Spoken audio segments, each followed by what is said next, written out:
ஒரு தேர்தல் பிரச்சாரத்தை மக்களே உருவாக்கிட்டு இருக்காங்க. திருச்சி மட்டும் இல்லை, 234 தொகுதிகளும் தலைவர் விஜய் அவர்களுடைய பிரச்சாரம் அரசியல் ரீதியாக சொல்லும்போது அலைன்னு சொல்லுவாங்க. இது ஒரு குடும்ப அலையாக மாறி ஒவ்வொரு வேட்பாளர்களும் தெரு தெருவாக மக்கள்கிட்ட போகும்போது ஒவ்வொரு குடும்பமும் அம்மாக்களும் தாய்மார்கள் தன்னுடைய குழந்தைங்களோட வேட்பாளர்களை பார்க்குறாங்க. சந்தோஷமாக தன்னுடைய மகன் எங்களுடைய தலைவர் விஜய் அவர்கள் ஜெயிக்கணும், தமிழ் வெற்றி கழகம் ஆட்சிக்கு வரணும், ஒரு மாற்றம் வேணும், திருப்பி எல்லா இடத்துலையும் ஒரு மாற்றம் வேணும். 2 கட்சிகளும் கொள்கைகளை பேசிட்டு ஆனால் நிர்வாக ரீதியாக ஊழல் மட்டுமே உருவாக்கி, திமுக ஒரு குடும்ப ஆட்சியை மட்டுமே உருவாக்கி ஊழலை உருவாக்கிட்டு இருக்கு, சொன்னதை எதுவுமே செய்யலை, ஒரு மாற்றம் வேணும்னு சொல்லிட்டு ஒரு அரசியலை, புதிய அரசியலை, மாற்றத்திற்கான அரசியலை தமிழக வெற்றி கழகத்துடைய எங்கள் தலைவர்கிட்ட மிகப்பெரிய எதிர்பார்ப்போடு இன்றைக்கி தமிழக மக்கள் பெரிய சப்போர்ட் பண்ணிகிட்ருக்காங்க. அதோடைய வெளிப்பாடு தான் ஒரு 4 நாட்களுக்கு முன்னாடி திருநெல்வேலி தூத்துக்குடியோடைய மக்களுடைய ஆதரவு லட்சக்கணக்கான மக்களை ஒரே ஒரு இடத்துல கொண்டு வந்து ஒரு மாற்றம் வேணும்னு பதிவு பண்ணாங்க. அதுக்கப்புறம் காரைக்குடி, நேற்று கன்னியாகுமரி.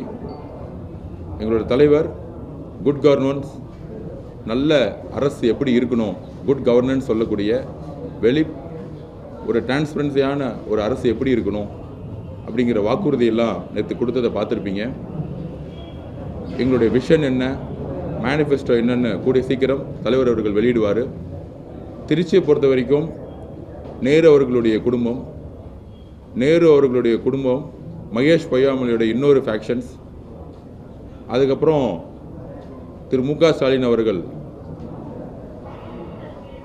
அவர்களுடைய நேரடி கண்காணிப்பில் நேரு அவர்கள் செய்யக்கூடிய நகராட்சி துறையில் கூடிய ஊழல்கள் ஆகட்டும், எல்லாமே அந்த குடும்பத்திற்கு இங்கிருந்து ஊழல் செஞ்சு எப்படி அந்த ஊழல் பணத்தால் கடந்த பல்வேறு தேர்தல்களில் வெற்றி பெற்றிருப்பார்னு மக்களுக்கு தெரியும்.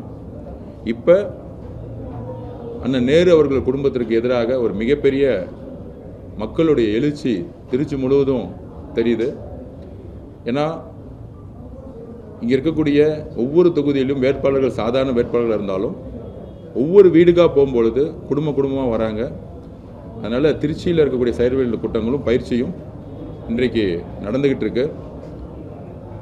ஒவ்வொரு வீடாக எங்கள் தலைவருடைய இந்த தொகுதியோடைய பிரச்சனைகள் இன்னைக்கு வரைக்கும் ஒவ்வொரு வீட்லேயும் ஒரு வாட்டர் கனெக்ஷன், குழாய் மூலமாக தண்ணீர் விநியோகிக்கப்படுறது கிடையாது. அதிகமான குடிசை பகுதிகள் இருக்குது. ஹவுசிங் போர்ட்ஸ் பிரச்சனைகள் அதிகமாக இருக்குது. ரோடு இல்லை, நல்ல கவர்மெண்ட் ஸ்கூல்ஸ் இல்லை. இப்படி 50 வருஷமாக ஒரு சீனியர் மினிஸ்டராக இருக்கக்கூடிய திருச்சி மாவட்டமே ஒரு பின்னோக்கிய மாவட்டமாக இருக்கும் பொழுது நேர்மையான ஒரு நல்ல நிர்வாகிகள் வரணும், எம்எல்ஏ வரணும்னு மக்கள் நினைக்கிறாங்க. சென்னையில் எப்படி மிகப்பெரிய மக்கள் அலை திமுகவோட கோட்டையை அசைச்சிட்ருக்கோம், அதே மாதிரி திருச்சியிலையும் மிகப்பெரிய மக்களுடைய தாய்மார்களோட அலை எங்கே பார்த்தாலும் இங்கே இருக்குது. அதுதான் என்னுடைய களப்பணியில் நான் என்னுடைய களப்பணியில் தெரிஞ்சுக்கிட்டது. Any questions? தமிழ்நாடு முழுவதும் அவருடைய பிரச்சாரம் வடிவமைக்கப்பட்டிருக்கு. அது இல்லாமல் ஆஃப்லைன் சொல்லக்கூடிய சமூக வலைத்தளம், டிவியில் அவருடைய பிரச்சாரமும் அவர் உருவாக்கிட்டு இருக்காரு. கூடிய விரைவில் தேதிகள் கொடுக்கப்படும்.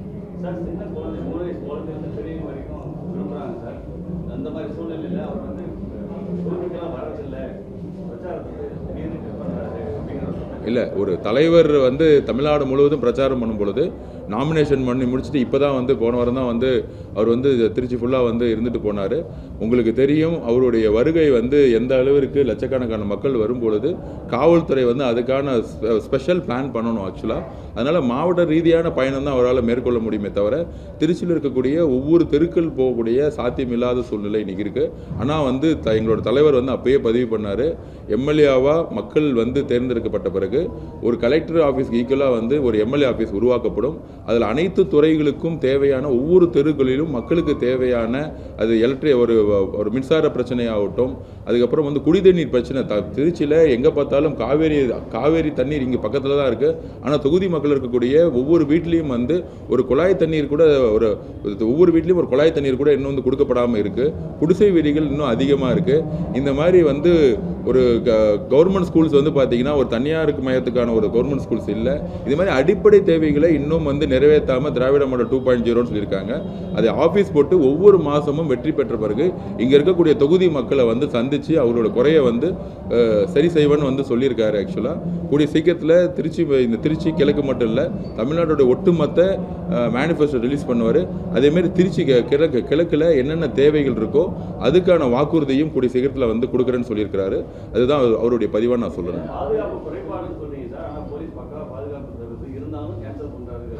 இல்லை அப்படிலாம் கிடையாது. நேற்று கன்னியாகுமரி வந்து பிரச்சாரம் முடிஞ்சிச்சு.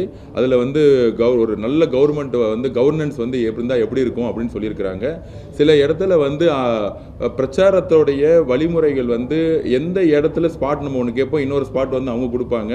அந்த ஸ்பாட் வந்து மக்களுக்கான ஏன்னா ஒரு இடத்துல வந்து ஒரு 50,000 பேர் நிற்க முடியும், இல்லை அந்த இடத்துல வந்து இல்லை 10,000 பேர் தான் நிற்க முடியும் போது சில இடம் மட்டும் வந்து காவல்துறை கிட்ட வந்து இன்றைக்கி வந்து சில ஏரியாவில் மட்டும் காவல்துறை வந்து ஒரு முரண்பாடுகள் இருக்குது. அந்த இடம் மட்டும்தான் வந்து கடலூர் வந்து ரொம்ப குறுகிய சாலைகள், அந்த இடம் மட்டும்தான் பிரச்சனையாச்சு தவிர கன்னியாகுமரி போயிட்டுருக்கு. திருப்பியும் பிரச்சாரம் வந்து நாளைக்கு இருக்குது. அவருடைய பிரச்சாரம் திட்டம் வரிசையாக இருக்குது ஆக்சுவலாக. ஸோ அதனால் வந்து இது கேன்சல்லாம் பண்ணப்படலை. கரெக்டான வழிமுறையோடு தான் வந்து ஒரு பிரச்சாரம் வந்து பண்ணிகிட்ருக்காரு. நேற்று கூட வந்து கன்னியாகுமரியில் மீனவர்களுக்கான வாக்குறுதிகள், அப்புறம் வந்து ஒரு நல்ல குட் கவர்னன்ஸ் வந்து எப்படி வெளிப்படை டிரான்ஸ்பரன்சியாக எப்படி இருக்கணுங்கிறத பதிவு பண்ணார். அதனால் வந்து இது வந்து திமுகவுடைய எப்பயும் போல் வந்து ஒரு போலி பிரச்சாரங்கிறத நான் பதிவு பண்ணுறேன்.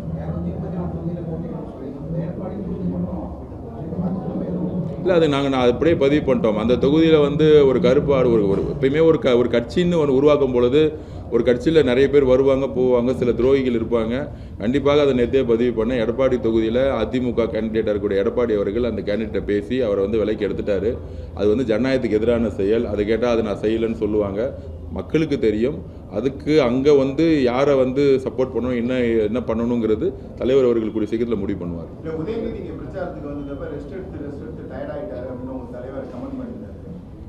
அதாவது அவருடைய பிரச்சாரத்துக்கு பார்த்தீங்கன்னா 300 ரூபா கூட்டிகிட்டு வந்து ஒவ்வொரு இடத்துலையும் 3000 பேரை கூட்டிகிட்டு வரும்போது அவருக்கு அந்த பிரச்சாரம் வந்து பிரச்சனையே கிடையாது. வருவார், ஒரு 3 மணி நேரம் ஒரு மணி நேரம் நின்று பேசிட்டு போயிடுவார். இதே உதயநிதி அவர்கள் டெப்டி சிஎம் ஆகி எத்தனை வருஷம் ஆச்சு? அண்ணா யூனிவர்சிட்டியில் வந்து ஒரு பெண்ணுக்கு வந்து பாலியல் பலாத்காரம் நடக்கும்போது போய் பார்த்தாரா? இல்லை தூத்துக்குடியில் வந்து 12ஆம் கிளாஸ் பொண்ணு வந்து கற்பழிக்கப்பட்டு கொல்லப்படும் போது திரு உதயநிதிகள் வந்து போய் பார்த்தாரா? எத்தனை விதமான தென் மாவட்டங்களில் கலவரமோ பிரச்சனைகள் நடக்கும் பொழுது ஒரு துறை முதல்வராக எந்த மக்கள் பிரச்சனையில் போய் அவர் அட்ரஸ் பண்ணியிருக்காரு சொல்லுங்கள். அவருடைய பிரச்சாரம் வந்து எவ்வளோ கீழ்த்தரமாக இருக்குது அப்படின்னா, இவரோட பிரச்சாரம் மட்டும் இல்லை, முன்னாள் முதலமைச்சராக கூடிய அதிமுகவுடைய பொதுச் செயலாளர் ஒரு அம்மா ஜெயலலிதா இருந்த ஒரு கட்சி அது. அந்த அம்மா ஜெயலலிதா இருக்க வரைக்கும் ஆளுமையான கட்சி அப்படியே இருந்துச்சு. அவருடைய பிரச்சாரமும் உதயநிதி அவர்கள் பிரச்சாரையும் மக்கள் புறக்கணிச்சிட்டாங்க. உதயநிதி அவர்கள் என்ன சொல்கிறாரு? சசிகலா அம்மா காலில் விழுந்தது வந்து கொச்சையாக பேசுகிறாரு. அந்த அம்மா அன்னைக்கு வந்து ஒரு பொதுச் செயலராக இருந்தாங்க. அவர் வந்து காலில் விழுந்து ஒரு மரியாதையோடு எந்திரிச்சு போனாங்க. ஸோ இதே வந்து ஒரு கலைஞர் காலில் விழுந்து எந்திரிச்சிருந்தா அது வந்து விமர்சனம் பண்ணுவாங்களா? இது அவருடைய மைண்டில் என்ன இருக்குன்னா, ஆண் பெண்ணுங்கிற ஒரு பாகுபாடு, பெண்ணுனா ஒரு இலக்காரங்கிற ஒரு பாகுபாடு, பெண்ணை வந்து ஒரு இலக்காரமாக வச்சு ஒரு பிரச்சாரத்தை உருவாக்கிட்டே இருக்கிறாங்க. நம்ம காலில் விழுந்தாங்க, அது முடிஞ்சு போச்சு. அதுவாக இன்றைக்கி தேர்தல் அரசியலில் பிரச்சனை. அது 2021 பேசினார். 5 வருஷம் கழிச்சு திருப்பியும் அதே பேசுகிறாருன்னா பேசுறதுக்கு வேற ஒன்றும் இல்லைன்னு அர்த்தம். தன்னுடைய சாதனைகள் என்ன, பெண் பாதுகாப்பு நாங்கள் என்ன செஞ்சோம், 2 வயசு குழந்தைய ஒரு திமுககாரை வந்து ரேப் பண்ணி கொலை செய்யும் பொழுது உதயநிதி அவர்கள் வந்து பேசினாரா? அந்த குழந்தை வீட்டுக்கு போனாரா? இந்த மாதிரி பிரச்சனைகள்லாம் பேசாமல் 2021 உதயநிதியோட பிரச்சாரம் என்ன இருந்துச்சோ அதே எதிர்கட்சி தலைவராக கூட எடப்பாடி சாமி பார்த்து நான் திருப்பி கேட்குறேன், கலைஞர் ஐயா காலில் விழுந்து எத்தனையோ பேர் வந்து அமைச்சராக இருக்காங்க. எங்களுடைய தாத்தா காலில் விழுந்து தான் அவர் அமைச்சரானாரு. நான் இப்படின்னு ஒரு கேலியாக பேச முடியுமா? அவர் விழுந்தாரு, முடிஞ்சு 21 முடிஞ்சு போச்சு, அதை பேசினாரு. ஆனால் 2027 அதை பற்றி அவர் பிரச்சாரம் மேற்கொள்றாரு, நையாண்டி பண்ணுறாரு, கிண்டல் பண்ணுறாரு. பெரியாரின் வாரிசுன்னு சொல்கிறாங்க, அண்ணாவின் வாரிசுன்னு சொல்கிறாங்க. இப்படியா பெரியாரும் அண்ணாவும் வந்து இப்போ பிரச்சாரம் பண்ணிட்டு இருந்தாங்க மக்களுடைய பிரச்சாரத்தை? எந்த மாதிரி கட்சி இந்தி இருமொழிக்காக போராடின கட்சி, சமூக நீதிக்காக போராடின கட்சி, சாதிவாரி கணக்கெடுப்பு ஏன் நடத்தலன்னு வந்து உதயநிதி அவர்களால் பிரச்சாரம் பண்ண முடியுமா? நீட் வந்து ஏன் ஒழிக்க முடியலன்னு இந்நேரம் பிரச்சாரம் பண்ண முடியுமா? மதுரையில் மெடிக்கல் காலேஜ் இன்னும் கட்டலன்னு பிரச்சாரம் பண்ண முடியுமா? ஸோ எந்த விதமான ஸ்கீம்ஸும் நிறைவேற்றாம பழைய கதையிலே வந்து அவர் காலில் விழுந்தாருன்னு அவரை வந்து கொச்சையா பேசுறதுக்காக ஒரு பண்றாரு. அதை வச்சுக்கிட்டு அதிமுக பொதுச் செயலராக இருக்கிறவர் அந்த ஒரு இன்ஸ்டாகிராமில் ஒரு ட்வீட் நடந்துச்சுன்னு சொல்லிட்டு அதுலேயுமே ஒரு பெண்ணை மையமாக வச்சு இவர் பால் டயர் குடித்தாரு, நடிகைகளோடு இருந்தார். இந்த மாதிரி தனிப்பட்ட விமர்சனங்கள், தனிப்பட்ட ஒரு பெண்ணை நோக்கிய விமர்சனமும் ஒரு பிரச்சாரமும் தமிழக அரசியலில் எந்த அளவுக்கு இவங்கெல்லாம் அரசியலிருந்து ஒரு அனுபவசாலியான அரசியல்வாதிங்கிறாங்க, ஒரு பெரிய மு க ஸ்டாலினோட பையனுங்கிறாங்க. இந்த மாதிரி பிரச்சாரம்லாம் வந்து மக்களுக்கு தேவையானதா? எவ்வளோ பிரச்சனைகள் டெய்லி வந்து போயிட்டு இருக்கு. அதை பற்றிலாம் எதிர்கட்சியாக இருக்கக்கூடிய இபிஎஸ் ஐயா அவர்களும் பேச மாட்டேங்கிறாங்க. மு க ஸ்டாலின் புல்லன்னு சொல்லிட்டு இருக்கக்கூடிய உதயநிதி பேச மாட்டேங்கிறாரு. ஸோ அவங்களுக்கு எங்களுடைய தலைவர் பிரச்சாரம் பண்ணுற முறையை பாருங்க. குட் கவர்னன்ஸ் எப்படி இருக்கணும், நாங்கள் வெளிப்படைத்தன்மையான ஆட்சியை உருவாக்குவோம், மீனவர்களுக்கு என்ன 8,000 ரூபாயிலிருந்து 20,000 ரூபாய் கொடுக்குறோம், இந்த மாதிரி வாக்குறுதிகளான ஒரு பாசிட்டிவான பிரச்சாரம். இது வரைக்கும் எங்களோட தலைவர் யாராச்சும் ஒருமையிலையோ தனிப்பட்ட வாழ்க்கையிலையோ ஏதாவது பிரச்சாரம் பண்ணியிருக்கிறா? இவர்களோட ஊழலையும் நிர்வாகத்திலையும் குறை சொல்லும் போதே அந்த பிரச்சாரம் டிவியில் நார்மலாக பேசும்போதே 5 கோடி பேர் பார்க்குறாங்க. அது உங்களுக்கே தெரியும். ஒரு பிரச்சாரத்துக்கு போனால் 10 லட்சம் பேர் வராங்க. ஸோ அப்படி இருக்கும் பொழுது அவருடைய பிரச்சாரங்கிறது 4 டிஸ்ட்ரிக்டோட பார்டரை கண்ட்ரோல் பண்ணணும். கிட்டத்தட்ட 4-6 எஸ்பி ஒர்க் பண்ணணும், டிஐஜி ஒர்க் பண்ணணும், அங்கே இருக்க கமிஷனர் ஒர்க் பண்ணணும். நேற்றே பார்த்துறீங்க, கன்னியாகுமரி காவல்துறைக்கு என்னுடைய அன்பார்ந்த நன்றிகள். எந்த அளவிற்கு பைக் ஆக்சிடென்ட் ஏன் நேற்று நடக்கலை? ஏன்னா முன்னாடி ஒரு வண்டி போச்சு, ரைட் சைடில் வந்து ஒரு பெட்ரோல் வந்துச்சு, லெஃப்ட் சைடில் ஒரு பெட்ரோல் வந்துச்சு, பின்னாடி வந்துச்சு. இது முன்னாடியே செஞ்சிருந்தா இன்னும் இத்தனை பைக் ஆக்சிடென்ட் நடந்திருக்காதுல்ல. இதுதான் நாங்கள் ஆரம்பத்தில் சொன்னோம். இன்னைக்கு மேடம் அர்ச்சனா பட்நாயக் மேடம் ஒரு நல்ல தேர்தல் அதிகாரி வந்து டிஜிபியும் கமிஷனரையும் ஹோம் செக்ரட்டரியும் மாற்றின பிறகு இன்னைக்கு எஸ்பிக்கள்லாம் மேலேருந்து டெல்லியில் சென்னையிலேருந்து டைரக்ஷன் வராமல் இன்டெலிஜென்ஸ் ஆஃபீஸர் மாற்றின பிறகு சென்னையிலேருந்து டைரக்ஷன் வராமல் அந்தந்த மாவட்டத்தில் அழகாக நிர்வாகம் பண்ணுறாங்க. திருச்சியில் இருக்க காவல்துறை கூட நாங்கள் நன்றி சொன்னோம். ஏன்னா அந்த அளவிற்கு மக்களை ஆர்கனைஸ் பண்ணி யாருக்கும் எந்த இழப்பு இல்லாமல் பண்ணாங்க. ஸோ நாங்கள் ஏதோ குற்றச்சாட்டுக்காக சொல்ல, எங்களுடைய பிரச்சாரம் மக்கள்கிட்ட, லட்சக்கணக்கான மக்கள்கிட்ட எங்கள் தலைவர் பிரச்சாரம் எடுப்படுது. உதயநிதி அவர்கள் ஏன் தன்னுடைய தந்தை முதலமைச்சர் ஸ்டாலின் அவர்கள் இங்கே திருச்சிக்கே வந்தார், டீ கடைக்கு போனார், 10 பேர் கூட போய் பார்க்க போல. அப்போ நாங்கள் எங்கள் தலைவர் திருச்சியில் நடக்க முடியுமா? இதுதான் எங்களோட பிரச்சார வழிமுறை. மக்கள் 77க்கு அப்புறம் மிகப்பெரிய மாற்றத்தை விரும்புகிறாங்க. இதை நீங்கள் 4ஆம் தேதி கள நிறுவனத்திலிருந்து புரிஞ்சுக்குவீங்க. அதனால அவருடைய பிரச்சாரம், அவர் பேசுறதெல்லாம் பெண்ணை இழிவுபடுத்தக்கூடிய ஒரு பிரச்சாரமாக போயிட்டு இருக்கு. அந்த பெண்ணை ஒரு இழிவுபடுத்தக்கூடிய பிரச்சாரத்திலிருந்து வெளியே வர சொல்லுங்க. மக்களுக்கு எதிர்காலத்தில் வந்தால் என்ன செய்ய போகிறோம், நாங்கள் என்ன செய்தோம் தைரியமாக சொல்லுங்க. ஏன்னா அவர் வந்து துணை முதலமைச்சராக அப்பாயின்மெண்ட் பண்ணப்பட்டவர் அவங்க அப்பானால. அப்போ அவருடைய பொறுப்பும் கடமையும் ஸ்பெஷல் ஸ்கீம்ஸ் என்ன பண்ணார், ஸ்பெஷல் ஸ்கீம்ஸோடைய துணை முதலமைச்சர் அவர் என்ன ஸ்பெஷல் ஸ்கீம்ஸ் வந்து என்ன அவர் துறையில் பண்ணி கொடுத்தாரு? இது வரைக்கும் எதுவும் பண்ணலை. அதனால பழைய 21 என்ன பேசினாரோ அதே ஸ்கிரிப்டை பேசுறாரு. இதுக்கு அரசியல் அறிவும் ஞானமும் இல்லாத ஒரு துணை முதலமைச்சரை தான் மக்கள் பார்த்துட்டு இருக்காங்க. அதோட பிரச்சாரமே ஒரு கீழ்த்தரமான பிரச்சாரங்கள் பதிவு செய்யறோம். நெக்ஸ்ட்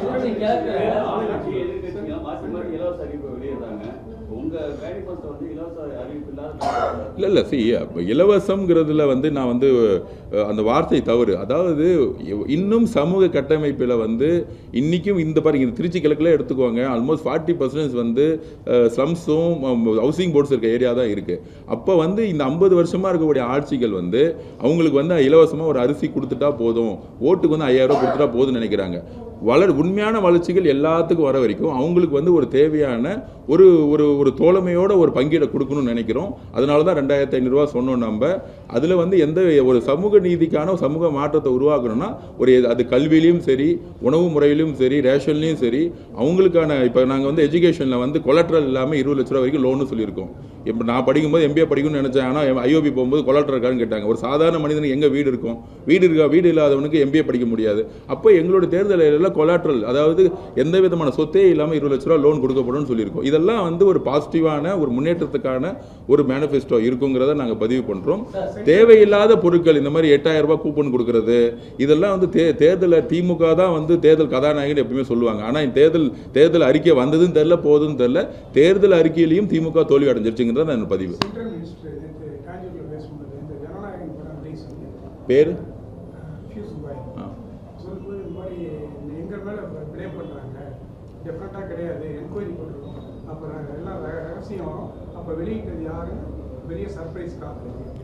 இல்லை, இது அதாவது தமிழக மக்களுக்கு தெரியும். இதில் 2 பேர் கூட்டு சதி இருக்குது. ஒன்று திமுக, இன்னொன்று பிஜேபி. 2 பேர் இந்த விஷயத்தில் சேர்ந்துக்கிட்டாங்க. அதை திருப்பி நான் பதிவு பண்ணுறேன். 73, 74 காலகட்டங்களில் இதே கலைஞர் வந்து உலகம் சுற்று வாலிபன் படத்தை பெட்டிகளை வந்து எப்படி வந்து திருடிட்டு போனாங்க, ரவுடிகளை வச்சு எப்படி வந்து அந்த படத்தை ரிலீஸ் பண்ண விடாமன்னு உங்களுக்கு தெரியும். நீங்கள் ஒரு சீனியர் ரிப்போர்ட்டர். ஆக்சுவலாக அதோட அதே பிரதி தான் மு.க. ஸ்டாலின் அவர்களும் ரெட் ஜெயின்ங்கிற ஒரு நிறுவனத்தை வச்சுக்கிட்டு தமிழ்நாட்டுக்கு எல்லா படம் 52 வாரத்தில் 50 வாரம் ரெட் ஜெயின் படம் மட்டும்தான் ரிலீஸ் ஆகும். நீங்கள் தேட்டரில் எந்த படத்தை வேணால் பாருங்கள். ஆனால் 2021க்கு முன்னாடி 10 வருஷம் எத்தனை படம் ரிலீஸ் ஆகிருக்கும்? அப்போ மு.க. ஸ்டாலின் முதலமைச்சரான பிறகு தன்னுடைய அதிகாரத்தினால தான் பணப்படத்தை வச்சு இத்தனை படத்தை ரிலீஸ் பண்ணுறாங்க. அப்போ ஏதாவது ஒரு பிரச்சனைனா குரல் கொடுக்கறதுக்கு நடிகர்கள் நிறைய தயங்க மாட்டாங்க. ஏன்னா குரல் கொடுத்தா உடனே அவங்க கால் ஷீட் கேன்சல் போய்விடும். அந்த மாதிரி சினிமா துறையை தன்னுடைய ஊழல் பணத்தால் கண்ட்ரோல் செய்யப்படுது. அப்போ எங்களுடைய தலைவருடைய கடைசி படம் அவருடைய வேர்வை, அவருடைய ரத்தம் சிந்தி படத்தை எடுக்கும் பொழுது படத்தை முதல் ரிலீஸ் பண்ண விடாமல் ஒரு சாதாரண விஷயம் 3 சீனை கட் பண்ணணும்னு சொல்லியிருக்காங்க. அதை வந்து ஹைகோர்ட் ஃபஸ்ட்டு என்ன சொன்னாங்க? ஹைகோர்ட் வந்து நீங்கள் வந்து சென்சார் போர்டு வந்து நீங்கள் கட் பண்ணிவிட்டு கொடுத்துருன்னு சொன்னாங்க. ஆனால் 2 மணி நேரத்தில் சென்சார் போர்டு போய் ஆர்குமெண்ட் பண்ணி ஸ்டே வாங்கினாங்க. சுப்ரீம் கோர்ட் வரைக்கும் போச்சு. அதுக்கப்புறம் குழு போட சொன்னாங்க. இன்னி வரைக்கும் குழு போடவே இல்லை. ஒரு வாரத்துக்கான பிரச்சனை இன்னும் சரி செய்யப்படலைன்னா இதில் என்ன பதிவு பண்ணுறாங்க? ஒரு நடிகர், அதுவும் மக்களுடைய செல்வாக்கான தலைவர் அரசியல் கட்சி ஆரம்பித்து மக்கள்கிட்ட வந்து நல்ல பேர் எடுத்து ஒரு நல்லது செய்ய வரணும், மாற்றத்தை உருவாக்க வரணும்னா உங்களோட படத்தையே நாங்கள் முடக்குவோம், வெளியே விடுவோம். நீங்கள் வந்து அந்த படத்தை ரிலீஸ் ஆனாவும் லாஸ் ஆனால் என்ன ஆகும்? அங்கே இருக்க ப்ரொடியூசர்லேருந்து 2000 குடும்பங்களுக்கு பாதிப்பாகும். அப்புறம் அதனால என்ன ஆகும்? இவரோட மன வலிமையை நம்ம டச் பண்ண முடியுமா? அவருக்கு ப்ரெஷர் கொடுப்போம், அவருக்கு மன அழுத்தத்தை கொடுப்போம். ஆனால் அதெல்லாம் மீறி தான் நேற்று கன்னியாகுமரியில் என்னுடைய அரசு தனிப்பட்ட பிரச்சனை பற்றி அவர் பேசவே இல்லை. என்னுடைய அரசு எப்படி இருக்கும், என்னோட நிர்வாகம் எப்படி இருக்கும், மக்களுக்கானதாக இருக்குங்கிறத அந்த சப்ஜெக்டே பற்றி பேசாமல் என்னுடைய தனிப்பட்ட பிரச்சனையை நான் பார்த்துக்கிறேன். எனக்கு எவ்வளோ லாஸ் வந்தாலும், எனக்கு எவ்வளோ அழுத்தம் கொடுத்தாலும், எனக்கு வந்து நான் கண்ணீர் சிந்தினாலும், ஆனால் வெளியே வரும்பொழுது நான் மக்களுக்காக போராடுவேன்னு சொல்லிட்டு அவர் போராடிட்டு இருக்காரு. கண்டிப்பாக யாரெல்லாம் அழிக்கணும்னு நினைக்கிறாங்களோ எம்ஜிஆர்கிட்ட ஒன்று கற்றுக்கணும். கலைஞர் 200 எம்எல்ஏ வச்சுருந்தார், பெரிய கட்சி வச்சுருந்தார், அதிகாரம் இருந்துச்சு. ஆனால் தனியால் எம்ஜிஆர் ஒரு கட்சி ஆரம்பித்து மக்கள் சப்போர்ட் பண்ணாங்க. ஏன்னா கலைஞர்கிட்ட உண்மை இல்லை, எம்ஜிஆர்கிட்ட உண்மை இருந்துச்சு. இந்த அழுத்தங்கள் எல்லாம் பராசக்தி படத்தை ரிலீஸ் பண்ணாங்க பிஜேபி சப்போர்ட்டோட. ஜனநாயகன் படம் ரிலீஸ் ஆகலை. ஆனால் வந்து முதலமைச்சர் மு.க. ஸ்டாலின் சொல்கிறார், நாங்கள் பிஜேபி எடுத்து நிற்கிறோம். ஆனால் அவனுடைய பேரன் இன்பநீதி, இப்போ மகன் உதயநிதியோட படத்தை அழகாக ரிலீஸ் பண்ணி படத்தை லாபம் பண்ணிக்கிட்டாங்க. ஸோ இந்த அரசியல் மக்களுக்கு தெரியும் எவ்வளோ அழுத்தங்கள் கொடுத்துட்ருக்காங்க. நாங்கள் மட்டும்தான் திமுகவுடைய 26 கட்சி கூட்டணி, அதிமுகவுடைய 10 கட்சி பிஜேபியோட 10 கட்சி கூட்டணி, இன்னொரு கட்சி நம்மளை எப்போ பார்த்தாலும் திட்டிகிட்டே இருப்பாங்க. 35 கட்சி கூட்டணியை நாங்கள் வந்து தனியாக நின்று மக்களுக்காக எடுத்து நின்று போராடிட்டு இருக்கோம். உறுதியாக சொல்கிறோம், எங்களுடைய மத சார்பற்ற சமூக நீதி கொள்கையில் உறுதியாக இருப்போம். எந்த காலத்திலையும் நாங்கள் பிஜேபியோடு இணைய மாட்டேங்கிறத ரம்ஜானுடைய நோம்புலேயே அவர் சொல்லிட்டாரு. அதனால் இந்த மாதிரி ஒன்றிய அமைச்சராக இருக்கவங்களுக்கு தமிழ்நாடு பாலிடிக்ஸ் பற்றி தெரியாது. ஏதோ வெக்கேஷனுக்கு வர மாதிரி வந்துட்டு நம்ம பேசக்கூடிய மொழியும் தெரியாது. அவங்களோட பிரச்சனையே என்னென்னா, தஞ்சாவூரில் வந்து கோதுமை விதை எடுத்துகிட்டு வந்து விதைச்சிட்டு கோதுமை விளையுன்னு நினைக்கிறாங்க. தஞ்சாவூரில் நெல் தான் விளையும், அரிசி தான் விளையும். இங்கே நார்த் இந்தியாவிலேருந்து வர அரசியல் இங்கே எடுப்படாதுங்கிறத திரு பியூஷ் கோயலுக்கு நான் சொல்லிக்கிறேன்.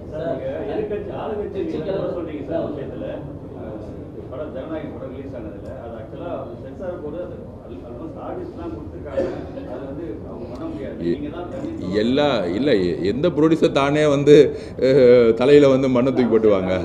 இல்லை அதெல்லாம் கிடையவே கிடையாது. அதெல்லாம் வந்து சும்மா சொல்கிறது. எல்லா ஒன்றிய அரசோடைய எல்லா நிறுவனங்களும் வந்து இண்டிபெண்டன்ட் பாடிங்கிறாங்க. அப்படிலாம் ஒரு பாடியே கிடையாது. உங்களுக்கே தெரியும் எந்த மாதிரி எந்த பாடியை எதுக்காக யாருக்கு எதிராக யூஸ் பண்ணுவாங்கன்னு உங்களுக்கே தெரியும்.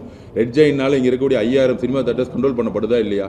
அவங்கள மீறி நீங்கள் ஏதாவது ஒரு படத்தை ரிலீஸ் பண்ணிங்கன்னா உடனே இபி டிபார்ட்மெண்ட் நோட்டீஸ் அனுப்பும், கமர்ஷியல் டிபார்ட்மெண்ட் நோட்டீஸ் அனுப்பும். இல்லை எந்த 5 கோடி ரூபா 6 கோடி ரூபா படத்தெல்லாம் ரிலீஸ் பண்ண முடிஞ்சா இது வரைக்கும் 100 படம் இன்னும் ரிலீஸ் பண்ணாமல் நின்றுட்டு இருக்கு. எப்படி 2011 அன்றைக்கி 10 குடும்பம் சினிமா இண்டஸ்ட்ரி கண்ட்ரோல் பண்ணுறாங்களோ இன்றைக்கி ஒரே ஒரு நிறுவனம் உதயநிதி அவர்கள் சினிமா இண்டஸ்ட்ரி கண்ட்ரோல் பண்ணிட்டு இருக்காரு. இதுவே வந்து ஒரு ஜனநாயக எந்த ஒரு அதிகாரமும் வெற்றி பெற்ற பிறகு முதலமைச்சரான பிறகு அவர் பதவியேற்றுக்கிறது என்ன? தெரிந்தோ தெரியாமலே அதிகாரத்தை வச்சு எந்த விதமான தொழிலோ எந்த விதமான சம்பாத்தியமும் பண்ணக்கூடாது. ஆனால் ஜெயிச்ச பிறகு 2022 ரெட் ஜெயின் நிறுவனம் எந்த அளவுக்கு கோடிக்கணக்கான ரூபாய் லாபம் பார்த்துருக்கு. அவங்க பேலன்ஸ் எடுத்து பார்த்தாலே தெரியும். ஸோ இந்த மோசடி அதுவும் இல்லாமல் முன்னாள் முதலமைச்சர் ஸ்டாலின் சொல்கிறாரு என்னுடைய அக்கௌண்ட்டில் வெறும் 10,000 ரூபா தான் இருக்குங்கிறார். இது மக்கள் நம்புவாங்களா? எவ்வளோ பெரிய பொய் இது. கையிருப்பு 40,000 ரூபா இருக்குங்கிறாங்க. அவருடைய வீடு, அவருடைய வாகனம், அவருடைய வசதியான வாய்ப்புகள் வெறும் 10,000 ரூபா வச்சுருக்காங்க. கம்யூனிஸ்ட்காரங்க தான் அந்த 10,000 ரூபா உண்மையிலே வச்சுருப்பாங்க. அவங்களுடைய வாழ்க்கை முறை எப்படி இருக்குது? மு.க. ஸ்டாலினோட குடும்பத்தோடைய வாழ்க்கை முறை எப்படி இருக்குது? ஸோ இந்த மாதிரி நாடகத்தனமான அரசியலை உருவாக்கிட்டு இருக்காங்க. நாங்கள் உறுதியாக போராடி மக்கள்கிட்ட மாற்றம் எதிர்பார்க்குது. நாங்கள் திருப்பியும் சொல்கிறோம், அறுதி பெரும்பான்மையுடன் நாங்கள் தமிழக வெற்றி கழகம் மிகப்பெரிய வெற்றி பெறும். திருச்சியில் வாஷ் அவுட் ஆவாங்க. 2011 மாதிரி திமுக எதிர்கட்சியாக கூடாது ஆவாங்கன்னு பதிவு பண்ணுறோம்.